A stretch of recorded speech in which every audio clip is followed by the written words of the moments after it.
Seoul, a South Korean delegation crossed into the north Tuesday to inspect venues for joint Olympic-linked events, even as controversy over the rapprochement mounted and Pyongyang condemned demonstrators who burned Kim Jong-Un's image as traitors.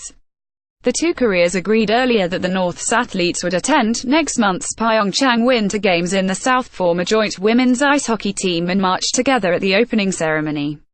The two nations also agreed Southern skiers would train with their counterparts from the North at its Masikryong ski resort, and for a joint cultural event at the scenic Mount Kumgang north of the border.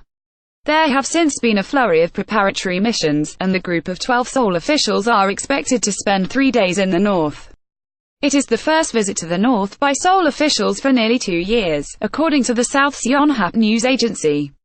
Seoul and the Games organizers have sought to promote Pyeongchang as a Peace Olympics to open a door for dialogue with the nuclear-armed North, which has traded threats with the US over the past year.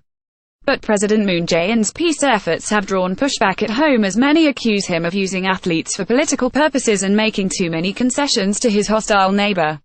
A group of right-wing activists went as far as setting the North's national flag and Kim's image on fire at a rally in Seoul on Monday, prompting a denunciation by Pyongyang.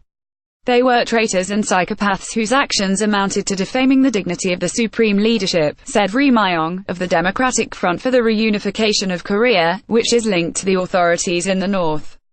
They are, indeed, human scum obsessed with pro-US sycophancy and confrontation with fellow countrymen, said the statement, carried by the state news agency KCNA. In response to the protests and controversy, South Korea's presidential office on Tuesday called on the public to welcome all countries participating at the Games.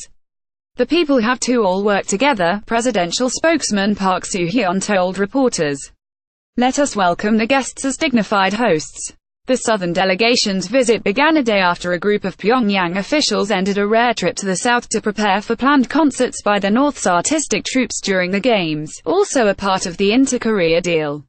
The trip, led by the leader of the North's popular Moranbong girl band, was the first time Pyongyang officials had visited the South for 4 years. Another team of North Korean officials is also set to arrive in Seoul on Thursday to check logistics for its athletes and other representatives attending the Games.